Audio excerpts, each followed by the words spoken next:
Hello, and welcome to Gardening with the Gardeners, a podcast where we discuss our favorite plants, gardens, landscape design, and all things horticulture, with just a touch of our crazy homestead lifestyle thrown in.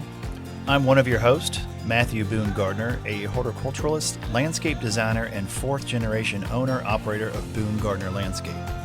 And I'm Hope Gardner, Matt's wife, a horticulturalist with our local county extension office, as well as a landscape designer with a family business.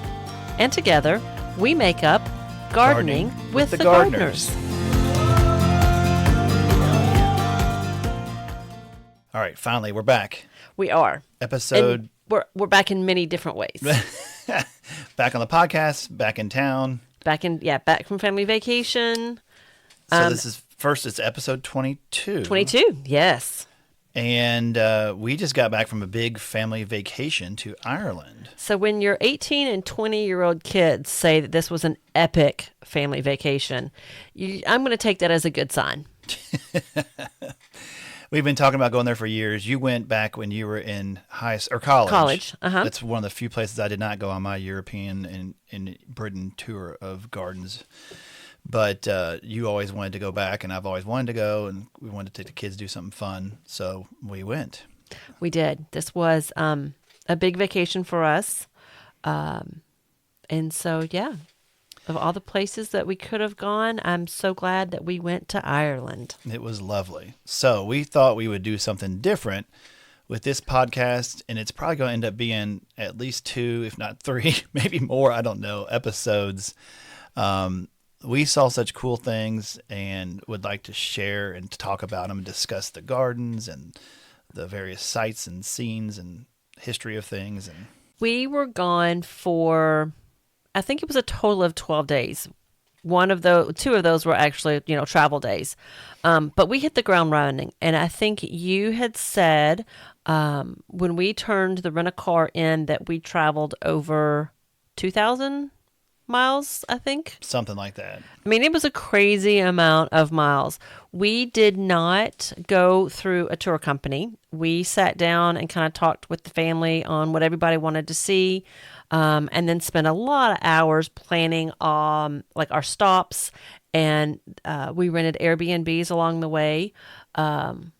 And so we just kind of did this ourselves. Yeah, that's kind of the way we like to travel. I mean, tours are always nice, but we kind of like to do a lot of the research ourselves and kind of look into things. And we did, 5 different Airbnbs, if not 6. We did Dublin twice. We did 5. 5. And the cool thing about that and renting a car is you get out and you see the countryside. So you're, driving around and really get to see things. Thank good you drive around. I will give you mad credit for that. At least I didn't have a broken wrist this time, like when we were in England several years ago. Makes it a little easier to drive. Exactly. On the wrong side of the road.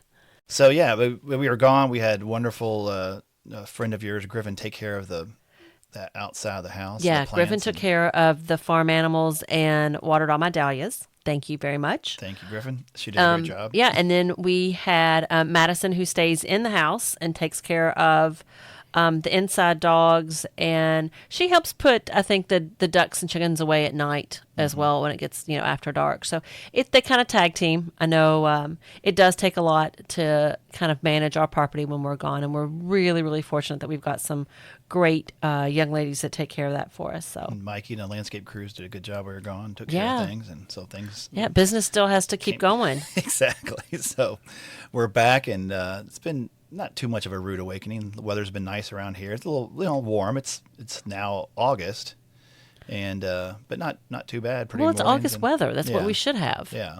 So been lucky to get some rain.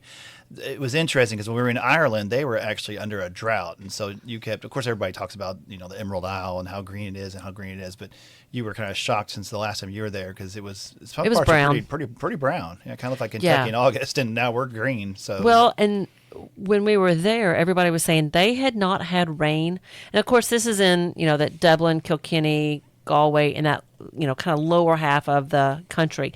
They had not had rain in 6 weeks. Yeah. It was pretty significant. They're literally having wildfires and just burning up. And, of course, they're not used to that. And we saw the wildfires. That was really wild. Two different ones. Yeah, two different areas. And then even when we were, well, and then of course when we were our flight out, we flew from Louisville into Detroit, connected in Detroit, right? Mm-hmm. And then that's where we saw all the smoke from the Canadian that's wildfires. right. It was I forgot about that. It was so thick and so horrific. It was quite something. Just Yeah, that was kind of eye-opening. I had yeah. not expected to see that on our way out of the country. Yeah, we'll get the haze here in Kentucky sometimes, and maybe a little bit of smog, but nothing like that. It was so dense you that couldn't see across the tarmac. Yeah, no, it was crazy. it was crazy. So yeah, I think there's a lot of areas. I think France and Spain, and so there's a lot of areas that are really dealing with wildfires right now, and that's so scary. I hate to lose so many of our beautiful wooded areas, and I guess in the big scheme of things, this has happened many, many times, year after year after year, where areas will burn, and then it kind of rejuvenates a lot of the woodland areas, kind of like what happens, I guess, in our prairies, where the fires go through. And it's really interesting how Mother Nature does take care of it. But it was scary to see both the smoke from Canada and then the fires in Ireland at the same time. So, like I said, I think we're going to try something different. Mm-hmm.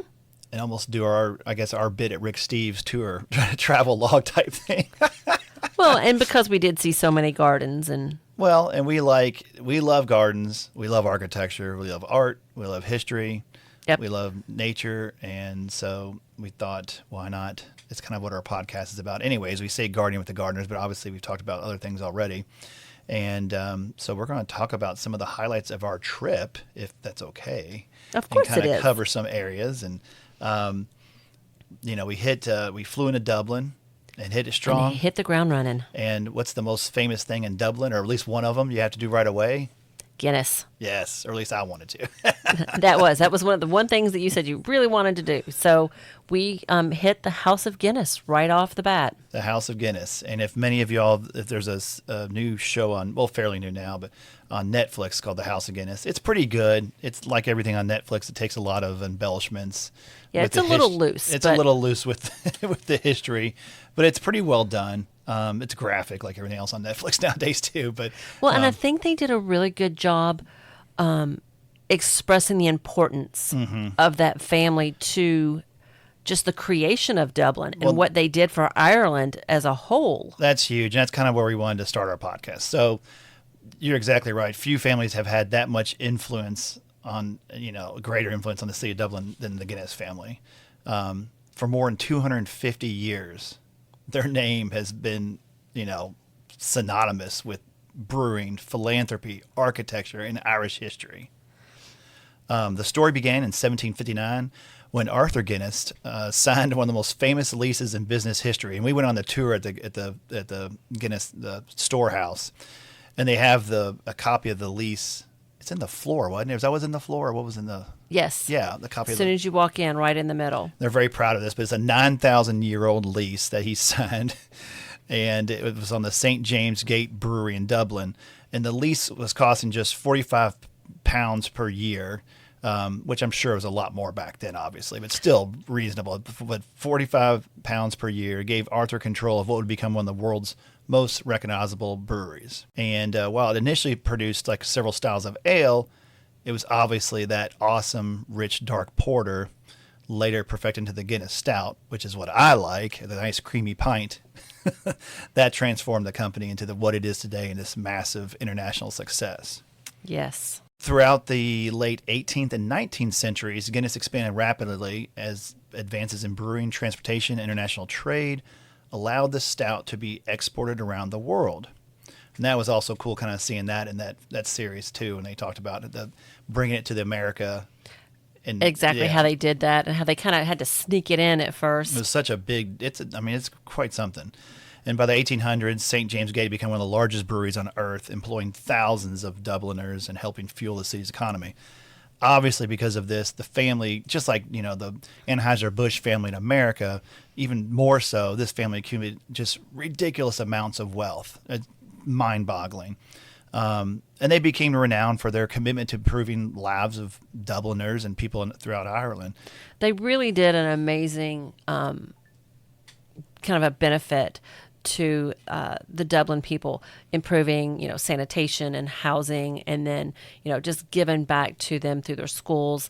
They really didn't look at the brewery just as, their business, but as one that really helped, Dublin and then all of Ireland. Yeah. I mean, their family fund housed projects for hospitals, libraries, parks, schools, churches, and public institutions all throughout Ireland. It transformed many areas in all of Dublin during the Victorian era and established the family as obviously the respected leaders that they were. Probably more history we need to go into, but I think it's kind of interesting. Several members of the family were elevated to the British and Irish peerage, including titles of Baron Ardelon, Earl of Iveagh, and Lord Moyne. Among the most influential was Edward Cecil Guinness, later became the first Earl of Iveagh, who donated millions of pounds to charitable causes. Just massive amounts of money, especially for back then.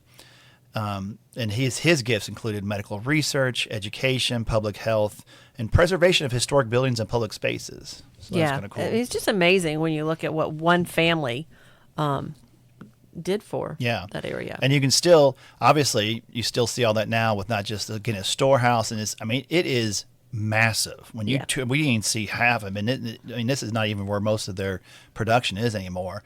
And it's just a massive facility. Goes on for blocks and blocks.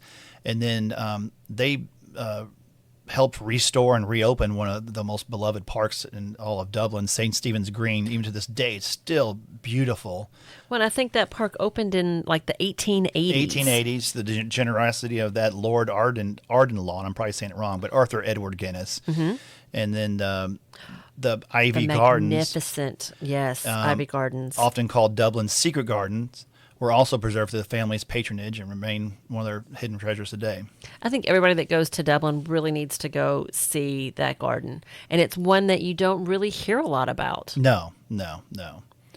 So like I said, we talked about the Guinness Storehouse tour. It's, it's commercial. It's a little, I hate the word used, cheesy, but it's a commercial, big, fancy tour, but it's cool. I mean, it's really interesting, really fun.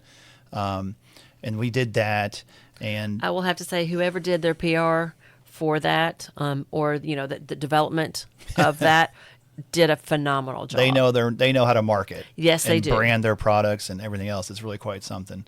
And then it all kind of culminates at the top of what they call the gravity bar, which is perfect because when you pour a Guinness, the gravity is what causes it to settle, obviously. And the gravity bar is I think 6 stories or more above Dublin. Maybe taller than that, but it's a great view of Dublin. You kind of have this 360-degree view of everywhere. It's really pretty. Well, and it's really fun because when you're on that tour, they actually teach you the proper way to pour a Guinness. So we did, all 4 of us got, I guess, quote-unquote certified and know the proper way to pour a Guinness stout. Exactly. So, yeah, that was really fun.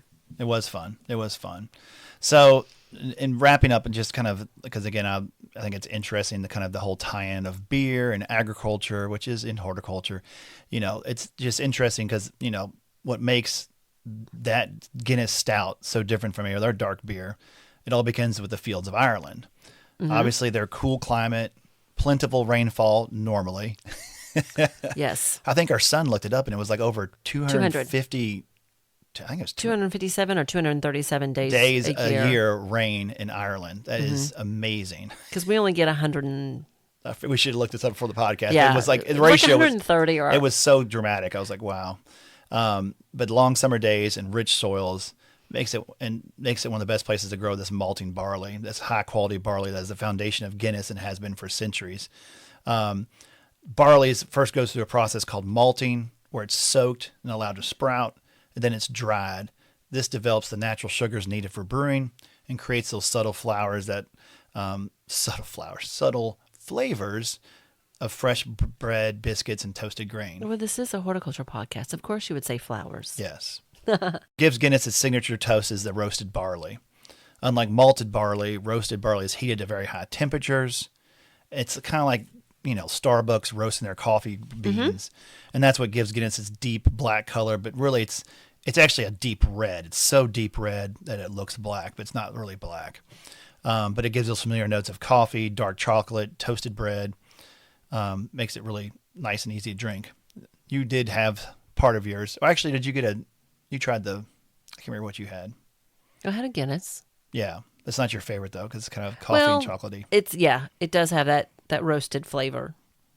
So, I will admit that I like the Guinness, but for me personally, I think the Smithwick's, which we'll talk about a little bit later on, the Smithwick's Red was a little bit closer to my favorite. Mm-hmm. So. Another important ingredient is their water, the Dublin water. The natural mineral content has long been suited for brewing dark beers. Very similar to kind of the water and things we have here. Because of the limestone. Exactly. There's a lot of parallels, and we'll talk about that throughout this whole podcast. The parallels between Kentucky and Ireland. It's kind of interesting. It does not rely on big hop flavors like these modern IPAs that all the hipsters drink, like my friends and stuff. It's much more subtle. I'm going, again, wade more into I'm trying to keep it simple, but I think it's just interesting. And then final thing really was the yeast, and that was cool because you were a sourdough bread baker. Yes. And you were impressed that they've been holding on to their yeast mother for I guess all 250 or something. I mean, they literally have it under a safe and had it under lock and key in a safe vaulted room, and obviously they have labs that keep adding to it and growing it, but they've had that same yeast forever. And one of the reasons that they have had that is because I think that part of the yeast, because you can usually identify the yeast and the different strains of it, but it is such a unique yeast in itself. Well, and especially pardon me, but back then, I mean, they wouldn't have really they knew the science, but they didn't know the science. And so it might be hard to recreate that. There's no way they could recreate it. So once they found this yeast that created this amazing, helped give the beer this kind of subtle fruity notes and kind of smooth fermentation character, they're like, oh, we got to keep this. Because it is like... There's no way to recreate it. Yeah. So they know the value of that. So... And then finally, of course, no discussion is complete without talking about that final. I've kind of again just ran through that process of brewing the Guinness, but then finally they, instead of carbonate with carbon dioxide like most of our beers do, they use nitrogen, and so that creates smaller bubbles and gives Guinness that silky mouthfeel. That's really what I love. It makes it so smooth and delicious, and that's what also causes. It's basically they take 90 seconds by the time a bartender is going to pour a Guinness. So you first pour it to a certain point in the glass, then you let that settle, and then you top it off again, and then let that sit, and then you serve it. So it takes some time to get the perfect pint of Guinness. Yes, and I think that's so unique to Guinness, and it makes it very, very kind of a one-of-a-kind beer. Yeah. So... we think we're proud of ourselves for our 127 years, and they have nearly 300 years of brewing tradition. So that's a family business, man. That is. We're like babies compared to that. We did that. I wanted to briefly touch on that, but then we had wonderful dinner in Dublin that night. The next day, we drove south and went to the Kilkenny area, and this is where the trip... On the way to Kilkenny, we stopped at Powerscourt House, or the Powerscourt Estate. Yeah, the estate. And it's in Wicklow County, and I think that it is considered one of Ireland's greatest country estates. Oh, absolutely. And it's one of really Europe's finest designed landscapes. It was phenomenal. And I have been to a lot of gardens throughout Ireland, Great Britain, and you also Ireland in the past, and it was phenomenal. This was right there. I mean, we were blown away. So if you like gardens and you plan on traveling to Ireland anytime soon, be sure. It's like maybe 45 minutes south of Dublin. It's called Powerscourt Castle or Estate. Yes. It's in County Wicklow. Enniskerry, the village of Enniskerry in County Wicklow. Mm-hmm. So we'll do a brief history of Powerscourt. Mm-hmm. The site began... Well, let me back up a second, too. So to prepare for myself for Ireland... I read a book that you started reading years ago. I don't know if you ever quite finished it, but you got pretty far in it. But it's a tome. But Rutherford, Edward Rutherford's Princes of Ireland. Yes. And the Dublin Saga. And it's the first book in this thing. And it's incredible. But it starts like all of Edward Rutherford's books. It's historic fiction. But he talks about... there is a lot of good history in there. So it's a fiction story that he makes up, but it's always woven with true history. And so I've always, lately I've kind of gotten to where I'll either read them or listen to them on audiobooks and before a trip. And it's a great primer to get you ready for one of these things because it goes into all the history of everything. But that's like, so because all these places had such amazing history. I mean, it's just, everything's so old and so rich. Layered. Yes. Just like Powerscourt. So it began as a Norman castle in the 13th century. It was built by the Lepore family or Power family after the Norman invasion of Ireland. It had a very commanding position that allowed it to control like the routes through the whole area, through the Wicklow Mountains and into Dublin, which was a critical point. So over the century, ownership passed to the various influential, eventually the Wingfield family, who became the Viscounts of Powerscourt. In the 1730s, this medieval castle was transformed into a magnificent Palladian mansion by the German-born architect Richard Castles, also known as Richard Castle. The original castle was incorporated into the new house, and this created a 68-room country estate that reflected the wealth and influence of the Powerscourt family. 68-room, I would say, definitely. It definitely shows off. Some wealth. That's a flex, right? That is. So, of course, like all things during the Victorian era, all these grand things, the estate entered into its golden age, and Mervyn Wingfield, the 7th Viscount of Powerscourt, he inherited the property in the mid-1800s, devoted much of his life to creating one of the world's great gardens. And that's where you and I get really excited. Yes. So he traveled all through, France and Italy and Austria and Germany. He returned inspired by these famous European gardens such as Versailles and Schönbrunn Palace. Just like you and I come home and we're like, oh, we want to do everything.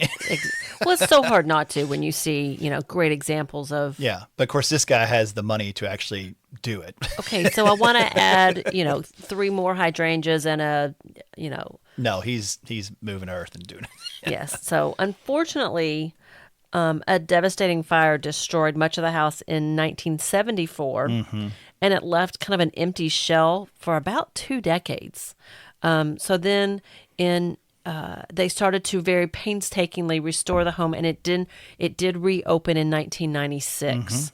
So it now does allow visitors to both experience the house and the amazing gardens. We chose not to go through the house. Yeah, we just peeked at it from the outside a little bit. But, because we ended up spending so much time in the gardens, which I know is hard to believe. We had more time scheduled. You had more things scheduled for that day, but we ended up spending probably 2 or 3 times as long as we thought we were going to at this garden because we were so blown away. Just in the gardens, yeah. Insane. So, the house is an impressive example of Palladian architecture, but the true masterpiece, like we're saying, is this 47 acres of gardens and design landscape. Unbelievable. It's considered one of Ireland's greatest gardens because it's nice. It combines formal European garden design with Victorian horticultural ambition, these plants hunters that were going out and collecting things, all the architectural features, and the natural beauty of the Wicklow Mountains.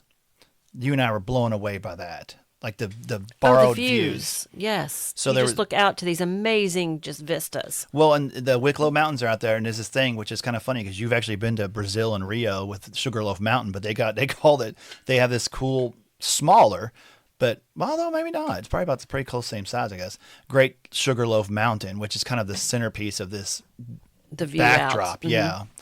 And so they very critically, this was a strong technique of 18th and 19th century landscape principles of the borrowed scenery or the borrowed view. A lot of your great landscape architects would borrow that vista. So it's like, instead of just being in your own little property, actually use that and say, okay, I'm going to use that and utilize it and direct the view towards that borrowed view. So you frame like the Wicklow Mountains or that great Sugarloaf Mountain in the backdrop. Well, I know, we have, I think, 12 acres here.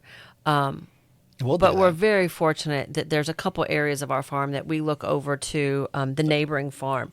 And I always try to make sure that view is wide open because I just love looking out onto those pastures. And it's very similar to what they do is, when you see, it allows that property line to kind of be blurred, where even though I don't own that pasture, I just borrow the view of that. Exactly. So, yeah. And it's critical. And it really makes a big difference and makes your garden or yard seem even more larger, impressive, and more dramatic. So that is a neat trick that they developed a long time ago. So the first formal garden plans were developed in the 1730s and the 1740s. At the same time that the medieval castle was transformed into like we were talking about, the Grand Palladian mansion that it is now. The original concept was influenced by European aristocratic estates, particularly, like we said before, the gardens of France and Italy. A lot of formal designs. When we first walked out, the back terrace is amazing. It's a very Italianate, very formal design, which we'll get to that in a second. So you've got those really strong geometric organization, those very formal avenues to look down, the symmetry between the house and the landscape, and those really, really long vistas. So they just add just layers and layers of just amazing gardens, and the terraces that kind of connect the architecture of the house with the nature. Yeah, so, amazing terraces, amazing symmetry and axes going all through there, just creating those massive vistas and lines. Everything lines up perfectly. I love that kind of symmetry. I love formal design. Well, so when you look out from the house, you go out onto this parterre, and then there's the steps down, and then there's another layer, and then steps down, and it all goes down to your view goes down to this pond with this amazing statue in the center with a fountain, and then you keep looking out from there, and it goes on to those Wicklow Mountains. So you really have just so much for your eyes to absorb when you're looking out from the house. Very, very formal, very, very elegant. It's just gorgeous. The master designer of Powerscourt was a gentleman named Daniel Robertson, and he was really kind of the most important figure, I guess you'd say, in the creation of the modern Powerscourt gardens. Well, the nice thing, he was Irish, so he was an Irish architect, local architect, an Irish landscape designer. So he's the one that really began to redesign the estate in the 1840s. And just like we talked about before, he was really influenced by the great Italian Renaissance gardens. Particularly the terraced landscapes of Tuscany, Sicily, like we just talked about, kind of his goal, not just create a decorative garden, but to create a series of dramatic outdoor rooms that unfolded gradually as visitors moved through the estate. So he designed, his design philosophy really combined that Italian Renaissance terrace, like I just spoke about, classical sculptures, which you see throughout the garden. Awesome sculpture. That water feature with the pond. And that's not just the only water feature. There were several through the property, but that main one right down in that formal area. Triton Lake. The formal plantings. And then you do go into the woodland walks and then those carefully framed views. So he was really famous for creating that overall structure of an Italian garden that included those magnificent terraces descending from the house towards that Triton Lake. A funny story that survives about Robertson and his work at Powerscourt, maybe a little bit of myth, who knows whether it's entirely true or not. Supposedly he was suffering from gout, which was very common back then, especially I think it was called the rich man's disease or whatever. Usually if you ate and drank too much rich food. He supposedly directed much of the construction while being pushed around the estate in a wheelbarrow. Sounds like something Crane would do. Yes, exactly. Often with a bottle of sherry nearby to ease his discomfort. Sounds like a perfect Irishman. Yes. So we'll kind of break down each section a little bit. Let's first discuss those Italian garden and terraces. And this is really the centerpiece of Powerscourt. Like any good estate of those eras, you come right off the back of the house and it just unfolds into this massive, grand, formal display. So, like I just mentioned, you come out of the house onto these terraces, and then, the steps down, and they lead into that Triton Lake, which has that huge fountain in the center, and then you just look out onto those Sugarloaf Mountains. So the terraces were originally constructed in about 1843 to 1867. There was an enormous amount of labor and stonework that went into creating more than 100 workers. Yes, so more than 100 workers were involved in construction.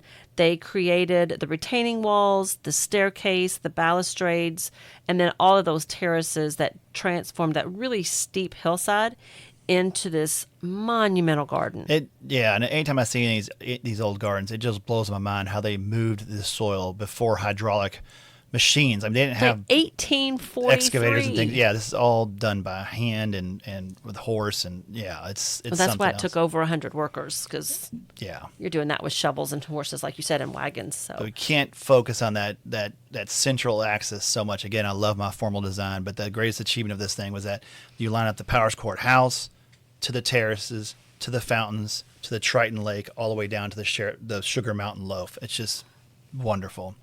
The next is that Triton Lake and garden sculpture. that was really, really neat. So at the bottom, as you go down towards the bottom of the Italian terrace, is this really, really natural looking pond.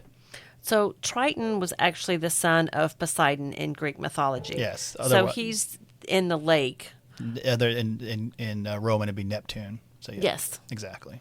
So it was really neat to see how they created that and put that Greek mythology into these amazing sculptures that are right there at the edge of the water. Well, and you come down and the pond. Obviously, the sculpture is kind of the masterpiece in this, but then this more subtle, natural pond had lily pads, had duckweed. We saw the swans. Oh my gosh, awesome swans! We saw swans everywhere in a lot of these different gardens. And then what you loved when we were walking around the path, well, all the kids did too, especially Lily. So they had these ducks, and then they had baby ducks that just recently hatched, because we Yes. know we've had that on our farm.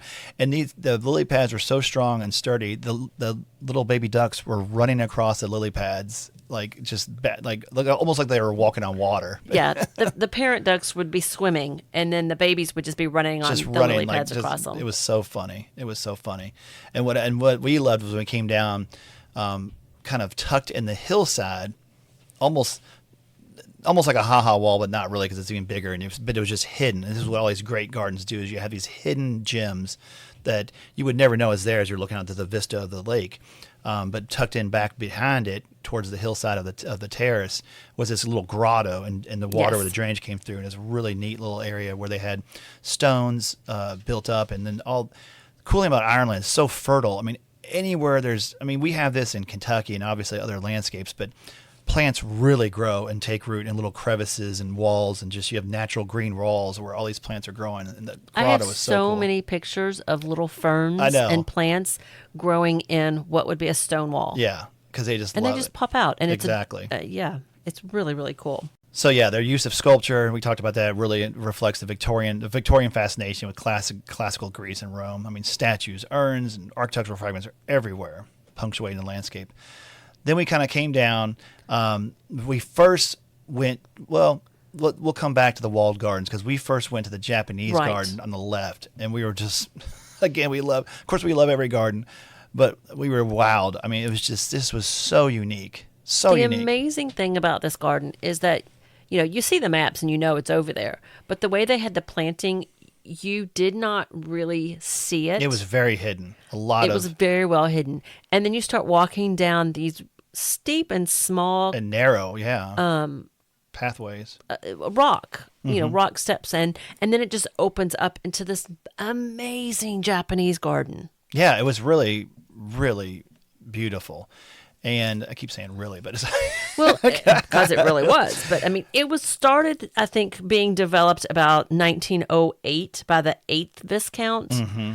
And Viscountess, don't forget her. And Viscountess, yes. I'm sure she had a lot to say about it. I'm sure she did. But it really reflects that Victorian and Edwardian fascination with those Japanese gardens. Which is really neat, because we always think of kind of like Japanese gardens, like, obviously not being new, but new to maybe America or whatever. And they are, but they, like you said, the Victorian and Edwardian times, they were into this. They definitely were. These richer people were traveling to Japan and seeing these things. They wanted to bring them back. But it really does reflect that emphasis in that harmony between humans and nature. And so it's those controlled views. So when you walk down, you got glimpses of parts of the garden, but you didn't see the whole Japanese garden. Yes. Which was really, really neat. The best designers are really good. They control your view, and it unfolds on how they want you to see it. And so it literally unfolds slowly as you walk through it. And there were so many, like we said, little grottos and little waterfalls down the rocks as we're descending those steps and those hillsides. It actually it increased. So if you remember, it was like a little runnel, almost like a Turkish or Islamic runnel at the very top, but it was informal. And then that would come down into more of a larger creek, and you had little stone bridges crossing over that. And then it went down into this, I don't even know how you explain this, rock structure. There was you had to go down these little bitty, one person could only go through at a time, tight stairs, all created from stone, into like almost a man-made grotto and arch that came back and had these massive ferns, and then like a natural water wall, like something you'd see, but like done naturally, where there's just water cascading over mosses and ferns and all these wonderful aquatic plants. It was really stunning. And I mean, my goodness, we were there, and it was probably the warmest day of the time we were in Ireland, maybe 76, 77, which in the sun it got a little warm. You walk into this area, what do you think? So comfortable. It was probably 10 degrees cooler at least. Oh, at least. At least, maybe 12 or more. I mean, it was really much cooler down that little area. But it was really neat with the curved paths. Then there was all these Japanese bridges over these little waterways, and they had lots of lanterns. And in the water areas, there would be little islands with trees planted. So it was just really well done. I wish that we could show people from the podcast pictures, because we can. We have the new website. Oh, that's right, we do. I forgot about the new website. They also can get online and see something. Just look up some of these places. That would be easy too. So, we don't want to go on and on, but we could, but we. We could, and I'm trying to remember, because we saw some really, really cool plants. Well, we came back up through. Garden. So after that, we came back around, and then there's they have basically an arboretum. I mean, it's like I don't think they necessarily call it that, but it's a plant collection from all these amazing things they've collected. Just a spectacular specimen. The grounds contain a lot of really cool trees. One I always love seeing over there is they had the monkey puzzle tree. That's one of your favorites. Yeah, Arboreal araucana, which is related to the Norfolk Island pine, our little, what's not little over there, but for us it's a house plant, But and just incredible old yews, and I mean, again, we could go all day, but finally, and I guess I hate to say it was our favorite, because really there was really no favorite of the garden, because they were all. It was equal. Really hard to say. That walled garden was truly spectacular, though. I love that walled garden. So the first section of the walled garden was all of the herbaceous perennials. And of course, I think I've got at least 30 pictures of different dahlias. It was one of the best borders I've seen. Yes. If not ever. The collection of herbaceous perennials was just absolutely spectacular. And just immaculately maintained. It was perfect. So when we walked through that, then we got closer to the house. And I have to say, this was probably the first glimpse of me being blown away by the hydrangeas. Yeah, if you think we have hydrangeas, go to Ireland, and it's not even the same. It's not even the same plant. Like, they're macrophylla types. They're big mop head varieties, like the ones that we sometimes struggle with our heat and whatever. Oh my goodness, they grow. They go from deep purple to raspberry pink, then down to the lighter colors. To any color, anything in between. Any of those pinks, purples. But they're huge. I mean, they're mammoth. Let's see. I would say some of those were 7 feet tall, full of blooms. No, I was 10 or 12. Some of them. 10. I mean, I'm 5 feet, so I'm looking up. But well, I know, but that's why I should be looking bigger. But some were huge. Maybe not at that place, but other places we saw, they were huge. Oh, yeah, other places. But around that walled garden, they were just massive. And I tried to get a picture of each variety. And so when we walked through the entrance to that garden and went to the left, if I took 30 pictures of 30 different hydrangea varieties, and then I had to stop because I looked to the right of the walkway, and there were probably that many more on the other side. Mm-hmm. It was just loaded. And I was not expecting that. No, not at all. It was really spectacular. So obviously we enjoyed Powerscourt Castle. Yes. We can't say enough things about it. On the way out, they even have a cool greenhouse that's attached to it. And they have, on the way out, they even have their own garden center. That was a pretty spectacular garden center. Yeah. It was a really nice garden center. Very well done. Obviously, we couldn't take anything with us. And yeah, that's when I want one of the licenses that allows me to bring stuff international, because there was so many plants I wanted to bring home. And then they had their own distillery on site too. Yeah, and you gave them credit; they were a very good. Yeah, I got some of their Irish whiskey, and it was really single barrel, single malt, and it was really really, really good. So Yeah. Okay, so I know that we've gone pretty deep into that. Probably too much. Well, and I guess really our next stop was going to be that Kilkenny Castle, but should we stop and do that one on another episode? Because No, let's go ahead and do it, because if we don't do it now, we won't. Okay. We're never going to get. it will never get the whole podcast, the whole travels done. So after we got back on the road from Powerscourt Castle, we went into Kilkenny, and then the next morning we got up and we went to Kilkenny Castle, and that was just going to be a really quick stop. We didn't think a whole lot about it. It was just another castle to go to when you're in Ireland. And I have to say, we got there really early. In fact, we got there before it opened. So we had a little bit of time to walk around. The grounds were not nearly planted as elaborate as the day before. So Powerscourt really set our standards pretty high. Not to say that Kilkenny wasn't nice. Well, this was different. But this it was more very of a working, different. Yeah, it's very different. Very different. This has got really neat history. It stands above the River Nore in the medieval city of Kilkenny. Kilkenny Castle it's one of Ireland's most important historic estates.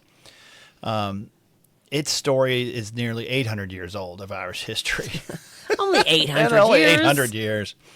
From, again, Norman conquest and powerful Anglo-Irish families to Victorian restoration and modern public preservation. So when we first got there, the gentleman who said, okay, you're early, but I'll help you in a little bit. He's like, go watch this film. And we're like, okay. And, of course, we like history, so we had no problem. Even our kids are good about going along and seeing that stuff, too. But it was really well done, and it made you appreciate this. It's really interesting, the history of this castle. Yes, it is. So the Normans arrived in Ireland during the 12th century. Mm-hmm. And then after that Norman invasion, Richard de Clare, who's also known as Strongbow. Strongbow is a big figure in Irish history. He established kind of that wooden fortification on that site around 1172. Yeah, 1172. So this is kind of up high, and it had some nice views and kind of a good strategic locations. Very good strategic. So back then, they were just building like wooden forts, basically. Yes. So it overlooked that River Nore. Mm-hmm. So then the stone castle was later constructed by William Marshall, who was the fourth Earl of Pembroke. So that started around 1207. Mm-hmm. And he was one of the most powerful nobles in that medieval Europe. And he was responsible for transforming the site into that formidable Norman fortress. Yeah, he really made that what it is today. The original castle featured 4 corner towers connected by curtain walls, 3 of which survive in modified form today. And then in 1391, the castle was purchased by the Butler family. And it's interesting because we'll come back to the Butler family again when we go talk about Smithwick. They're threaded throughout all of... Kind of like the Guinness family. So yes. You had a couple of these very powerful families. But they're one of Ireland's most influential aristocratic families. The Butlers later became the Earls and Dukes of Ormond, made the Kilkenny Castle their main, principal residence for more than 500 years. That's pretty cool. It's a long family history. Yeah. Their influence extended throughout Ireland. They played major roles in politics, military affairs, and cultural life. So during that 17th century, that castle became the center of all power of the Irish Confederate Wars. So when Kilkenny served as the capital of the Confederate Ireland, which was 1642 to 1649, mm-hmm. the castle later endured political upheaval, changing fortunes in the periods of decline. So by the 19th century, the Butlers undertook a major transformation of that medieval fortress and brought it into the more fashionable Victorian country estate. Yes, and that's when they brought in the architect William Vitruvius Morrison. And that's a name. Later, his son, William George Morrison. And they redesigned much of the castle between the 1820s and 1860s. And that's where they added a lot of their Gothic revival elements, grand interiors, and elegant appearances that you see when you go through the tour, as we did today. This is what I think is crazy, though. The Butler family, they left that castle in the 20th century. They just left it. And then they sold it to the Irish state in 1967. Yeah, but guess what? For The this price? the symbolic price of £50. That's it. Just £50. So you have this amazing castle with all of this history, and they just left it. They left it empty. Well, and because by the time unfortunately- it had seen better days and Yes. a lot, and so now it's maintained as one of Ireland's most visited historic properties. But in the video they really show us the restoration effort was quite monumental to bring it back to what it is. So they actually, I think it was during the 60s, they auctioned off all the furniture. Like everything that was in the house got auctioned off. And that's, I think it was actually earlier than the 60s. But they just, they emptied it all out.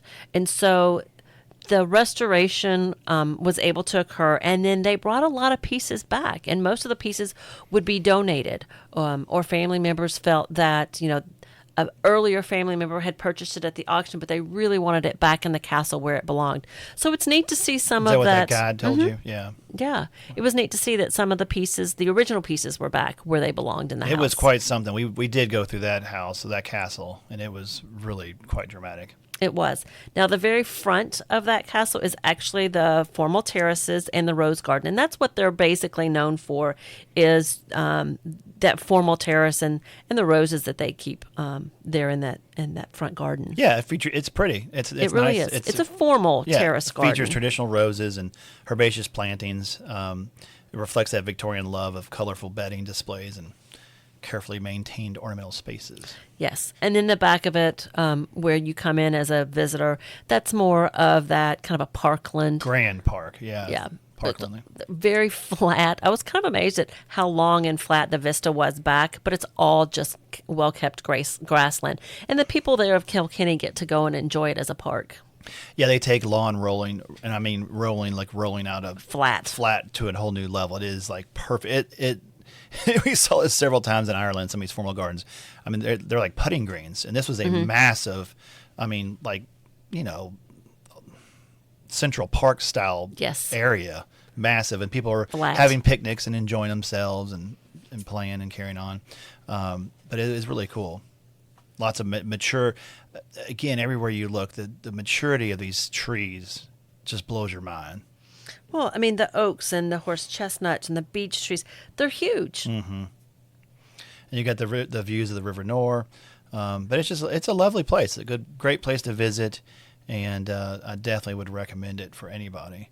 So it's an excellent example of how a historic estate evolves over time. So when you look at it starting from that wooden structure to what it is to now. Yeah, that's kind of that evolution is really interesting. It really is. So it's not just a single period. It represents so many different periods throughout history. So yeah, you start with that medieval period. You have the defensive castle. Mm-hmm. You had the strategic river location, which pretty much almost all the places we went to were kind of like that. Yes. Controlled views for protection.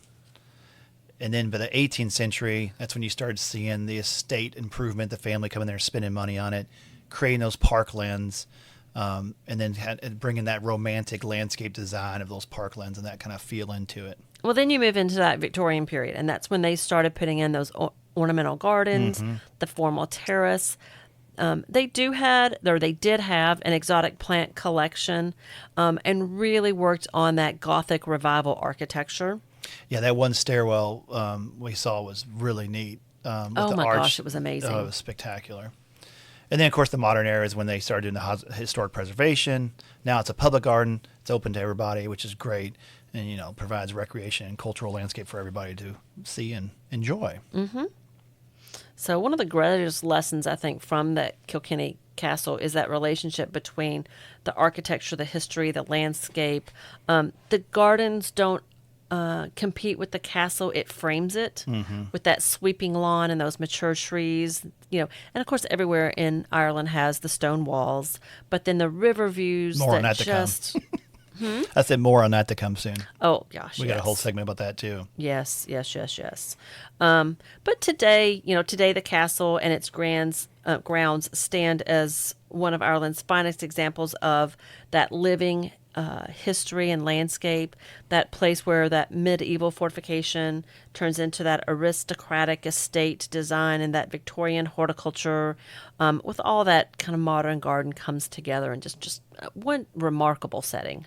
So for those of you that don't care about beer, sorry to have two beer segments, gardening with the gardeners. But after Kilkenny Castle, we're there in Kilkenny, which is a cool city in itself. I wish we'd spent more time there. We had lunch and got to walk around a little bit, but it was really neat. But we went to Smithwick's, and it's Smithwick's, but the interesting thing we learned in the Irish dialect, they don't really say the TH. They pronounce it like a D. Like a D, so it's Smithwick's or Smith or just Smithwick's. And there's no W. No W at all, yeah. So you say Smithwick's, and you sound like you know what you're talking about instead. Yeah, it's SMIDICK. But it was even older than Guinness. This brewery. The story of Smithwick's begins in 1710. Well, it kind of begins before that. Oh, yeah. Because it was those the monks. Yeah. That were actually brewing beer because it was cleaner or safer to drink than the water at that time. Yeah, the St. Francis Abbey, Franciscan monastery, founded it in 13th century. 13th century. Yeah. But like you're saying, the location was ideal. It had clean water from the River Nore, and then the monks in all these areas throughout Europe and Ireland and England, they had this tradition of brewing associated with a monastic community that really, like you said, helped. I mean, some would say, oh, they wanted a bunch of beer. Really, it was a necessity for life, because sometimes the water was not good to drink, and so this would be a clean way to process the water.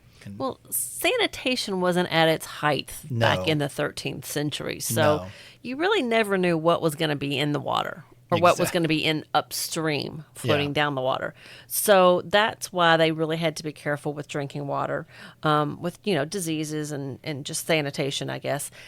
So really, in that 13th century, the monks learned that if they could provide a clean drinking source, or one that was safe, that would kind of open the door to the general public, so they could kind of use that as a talking point to get their message across to more people. So the monks, throughout medieval Europe, they're skilled brewers, and they were producing the beer, like we said, as a safe alternative to contaminated water, but also providing nourishment during fasting periods. So it gives you something, you may not be eating, but you could be fasting and still be drinking the beer and getting some nourishment from it.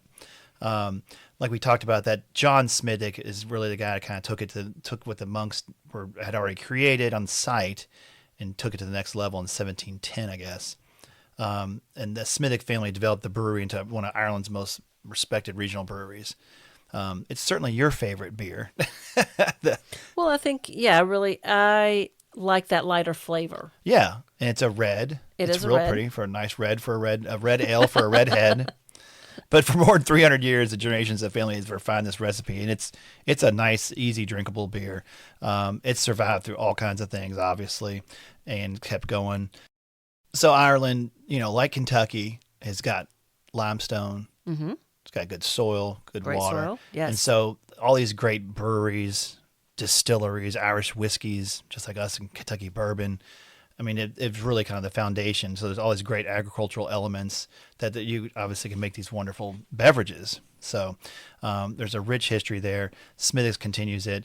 We went on that tour. It's a much smaller tour than Guinness. Oh, yes, much smaller. But I think we actually enjoyed it more. It was really hands-on. We were lucky it was just us and another couple. I don't know how we lucked out so much on this trip with very few lines or anything else. And it was cool. It was very well done, and a neat, interesting family history. Make the connection between Kilkenny Castle and Smithwick's. You said the woman. So, the Butler family that had that Kilkenny Castle. One of the Smithwicks was able to marry one of the Butlers. And so, unfortunately, I believe when he passed away, she was able to run the brewery, which was very unusual in that Victorian time to have a female Oh, yeah. kind of carrying the reins. So, it was really neat. And they did talk about her a little bit during the tour and gave her some credit. But they said what an amazing, role she played. Mm-hmm. Really, that kind of ended our time in Kilkenny. That was a really fun first, section of our trip. We really, really liked that Kilkenny area, had a great time, and look forward to sharing more of our Irish vacation and gardens on our next episode. Hopefully people enjoy this different track for us and doesn't bore people of our No. travel log. But I think our next trip is on our way to Galway. So that was a fantastic first trip. It first was. stop. Thank you for listening to Gardening with the Gardeners. We'll catch you next time. Hey, and if you do like what we have to say and want to hear more, please drop a rating or a review. If you have a question about gardening, landscape, or anything horticulturally related, you can drop us an email at GWTG, and that's Gardening with the Gardeners.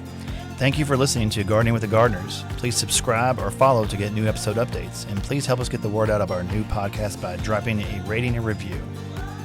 Thank you so much. We'll see you next time. Bye.